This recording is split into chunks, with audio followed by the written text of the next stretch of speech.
Step kelima, setelah semuanya sudah bersih lahan tersebut, maka saya lakukan pembajakan atau pencangkulan. Supaya apa? Supaya permukaan tanahnya itu terbuka, supaya permukaan tanah itu gembur dan poros. Supaya penanaman nanti yang saya lakukan, ruang rongga udara atau sirkulasi oksigen untuk akar mencukupi. Akar juga tidak kesulitan masuk dan bertumbuh di tanah yang padat. Sedalam berapa? Minimal 30 cm.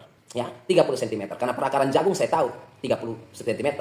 Cabai 30 cm, tomat 30 cm, sayur-sayuran 15 cm. Terong 30 cm. Saya cukup membalik bolak tanah atau mencangkul membajak 30 cm saja. Untuk memungkinkan tanaman berikutnya yang saya tanam, akarnya tidak padat menembus dan tidak susah menembus tanah. Maka pencangkulan saya lakukan sedalam 30 cm minimal dan dilakukan bertubi-tubi 1 minggu berturut-turut. Jadi tanggal 1 saya lakukan pencangkulan, pembajakan lahan, penggemburan. Kemudian masuk tanggal 7, minggu kedua, saya lakukan lagi. Cukup 2 langkah saja, sudah sangat baik. Kemudian saya berpindah ke step ke-6 yang akan saya lakukan. Jika pH-nya setelah saya ukur dengan pH soil, ternyata pH-nya asam, di bawah 5. Asam sekali itu. Otomatis saya akan lakukan pengapuran. Ya, saya lihat lagi kondisi fisik si tanah. Apakah lahan ini dominan lempung atau lengket atau clay, ada kapur-kapurnya, lengket atau tidak? Kalau misalnya dia lengket, banyak clay di situ, lempung banyak di situ, lihat tanahnya, maka saya lakukan penaikan pH dengan cara penebaran abu bakaran. Jadi abu bakaran kayu, abu bakaran ranting, bakar di tempat yang lain, abunya saya tabur di situ. Karena dia tidak akan membuat tanah yang lengket semakin lengket. Tetapi kalau tanahnya cenderung berpasir, tanahnya cenderung banyak bahan organiknya, dan sedikit sekali lempungnya atau liatnya atau clay-nya, maka saya lakukan penaburan kapur dolomit. Karena saya harus tinjau dulu, tidak bisa saya asal kapur saja. Ya, kalau misalnya dia dominan pasir atau banyak seperti tanah gambut, banyak bahan organiknya, miskin sekali lempung atau kapur, maka saya lakukan pengapuran. Sekaligus juga menambahkan unsur kapur di lahan. Berapa banyak ya? Biasa kita lakukan 2 ton per hektar pengapuran. Seperti itu ya.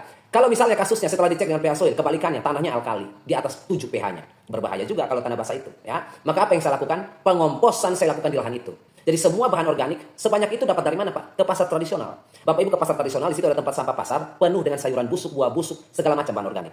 Ambil di situ lalu timbun di lahan Bapak Ibu atau di lahan saya yang tadi saya olah. Lalu saya tutup kembali dengan tanah, saya basahi. Di musim kemarau saya basahi. Kalau di musim penghujan tidak perlu. Tetapi di musim kemarau wajib saya siram terus agar tanah tetap lembab. Pengomposan yang terjadi di lahan saya, prosesnya itu membuat pH asam. Karena pelepasan zat-zat organik, asam organik akan banyak. Otomatis pH yang tadinya alkali atau basa bisa netral. Itu yang saya lakukan, ya. Step keberapa? Step ke-7. Setelah saya pastikan pH-nya ideal, maka sekarang itu kan sifat kimia. Artinya sifat kimia tanah saya sudah lulus. Sekarang saya mau kejar sifat fisik dan juga sifat biologinya. Sifat fisik apa? Tanah saya harus poros. Tanah saya harus gembur, tidak boleh padat. Sifat biologi apa? Tanah saya harus ada mikrobanya. Harus ada agen hayatinya yang nanti akan bekerja untuk pertanian saya. Maka saya libatkan kompos di situ. Ya, kompos yang mana? Kompos yang sudah matang. Tetapi kalau tadi saya sudah memberikan di poin nomor 6, sudah memberikan pengomposan di situ, maka saya abaikan poin nomor 7.